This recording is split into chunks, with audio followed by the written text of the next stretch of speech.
Entrevista coletiva está de volta. Hoje estamos entrevistando a futura primeira-dama da cidade de Campinas, esposa do Jonas Donizete, Sandra Ciotti, ou Ciossi, né? Como ela é conhecida, Ferreira, depois de mais de 20 anos de casado. A pergunta que ficou antes do intervalo é como proteger a família das críticas, podemos assim dizer, que são inevitáveis, né? Más notícias, das críticas. Como é que vocês pensaram nesse assunto?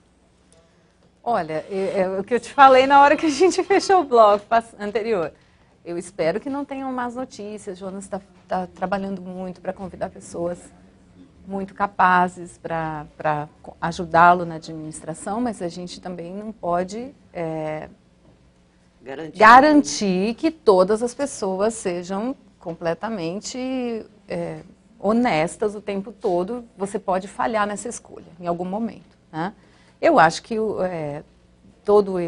se houver um problema desse, que a gente espera que não haja, o Jonas ele vai saber administrar isso, fazer uma troca, e eu acho que a cidade espera isso, que ele seja uma pessoa que vá administrar com pulso firme, né? Agora, quanto à nossa família, eu acho que o Jonas falou esses dias, eu falei assim, olha, em primeiro lugar, acho que vão me cobrar mais na minha casa.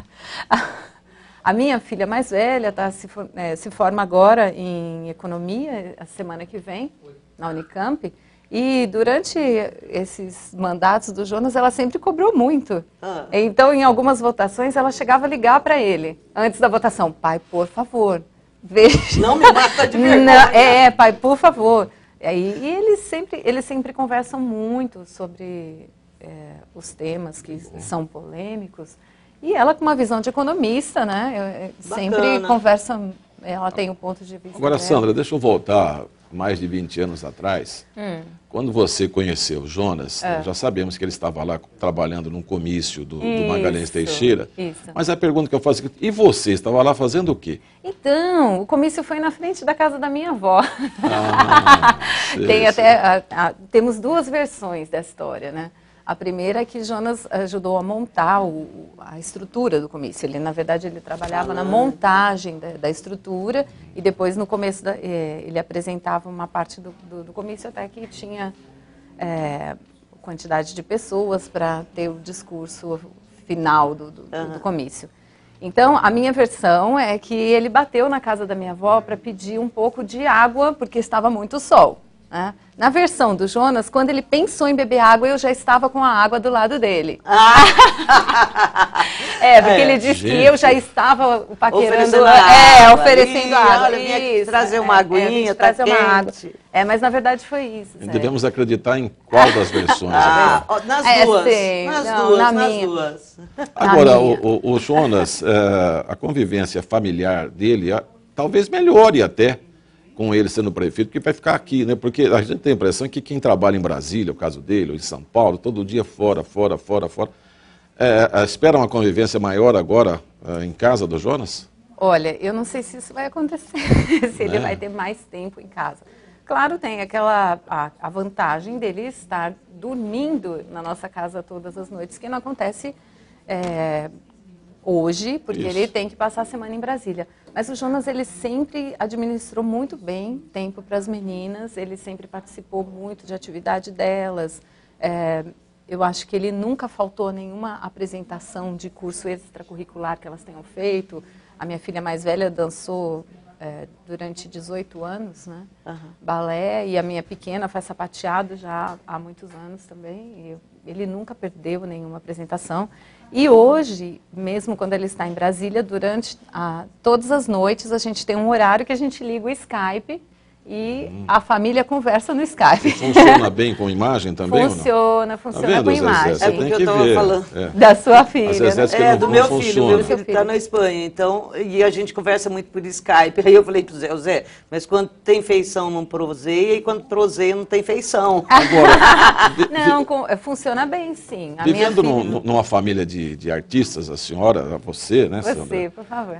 Professora de canto e tal. As filhas, você já falou que fez sapateado, fez... E o Jonas desenvolveu alguma atividade artística nesse tempo todo? Radialista é Fora artista. o radialista. Não, porque o radialista veio da família, né? O Tadeu, É o Luiz Laura, enfim.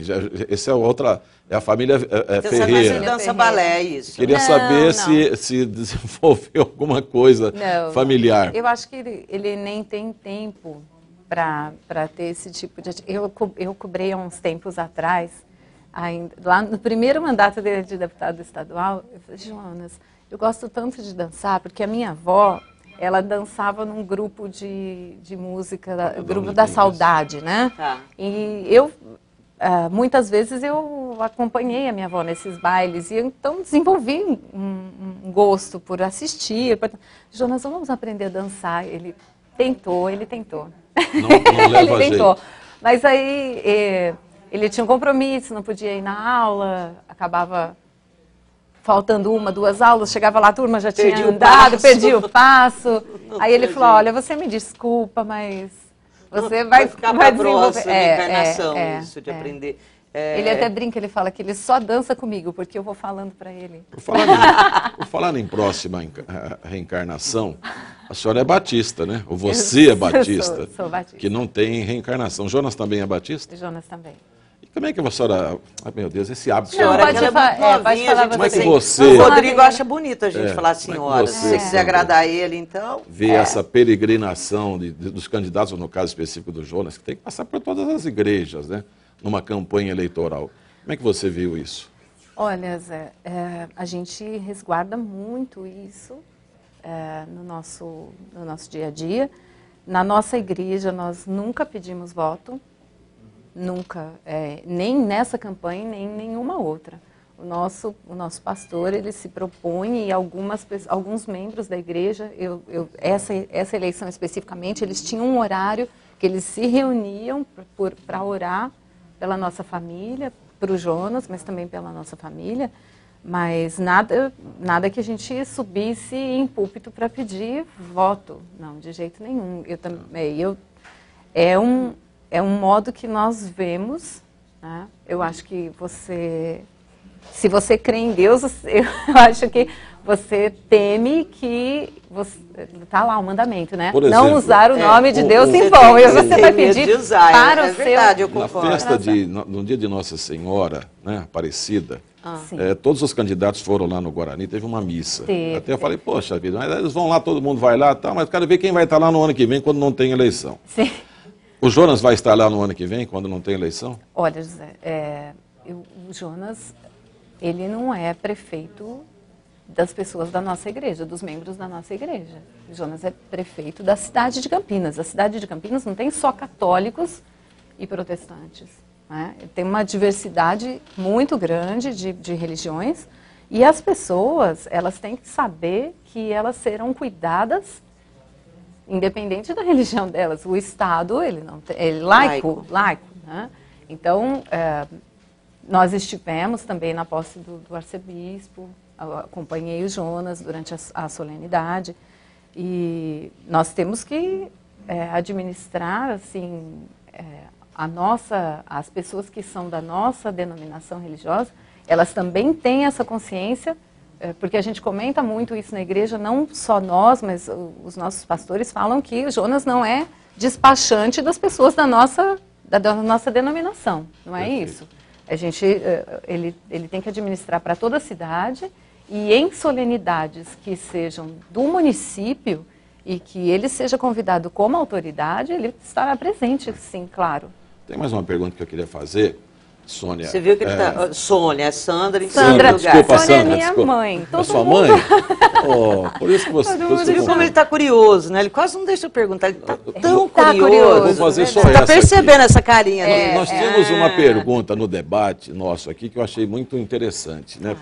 O concorrente perguntava para o seu oponente o que ele achava que o seu oponente prometeu e não faria. Não, teria mais dificuldades para fazer. Não é que não faria, teria mais dificuldades.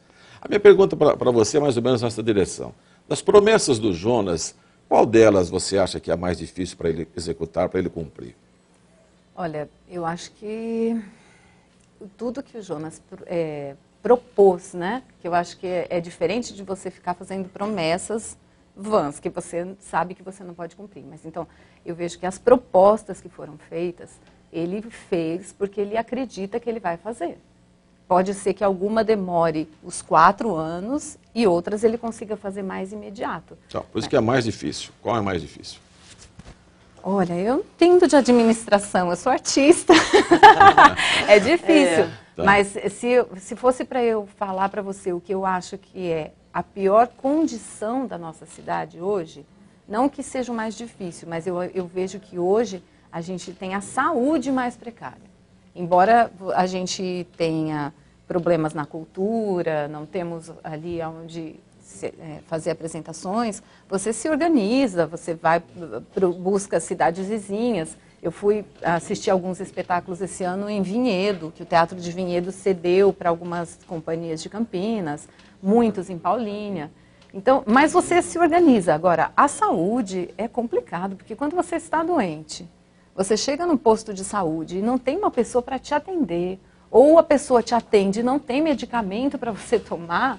A gente sabe, quando a gente está doente, a primeira coisa que você quer ser atendido. Eu acho que sempre o pior é numa condição quando a gente está levando um filho. Ô Zezé, sabe por que eu disse que aquela era a minha última pergunta? Porque está acabando o tempo. Acabou o tempo, Sandra. Você vai ter ele que voltar, não te deixou porque ele tem um monte de perguntas. Nada. Eu ia perguntar se ela já tem cabeleireiro, que já veio falar, eu quero fazer seu cabelo. Tudo isso é muito importante. Estilista, um monte de coisa. Papo de Luluzinha, não pode, né, Zé? Zé? Vai ficar para um próximo programa. Claro. Sandra Tiotti Ociossi Ferreira, muito obrigado, primeira-dama do município. Obrigada. Com certeza a gente vai se ver muito mais agora, que você vai ter uma vida, pelo menos, um pouquinho mais pública do que teve até agora. Muito obrigado pela sua presença aqui no Entrevista Coletiva. Obrigada a vocês pelo carinho que vocês me receberam aqui e pode continuar fazendo as perguntas que a gente responde. Aí um dia a gente faz um só de mulheres. Só. Mas aí eu saio daqui também. Né? Zezé, obrigado, viu, pela presença. Obrigada, Zé. Obrigada, Sandra. Boa noite, pessoal. Boa noite. Boa noite a todos vocês. A entrevista coletiva termina aqui. Próximo domingo, nosso novo encontro. Um abraço, boa semana e até lá.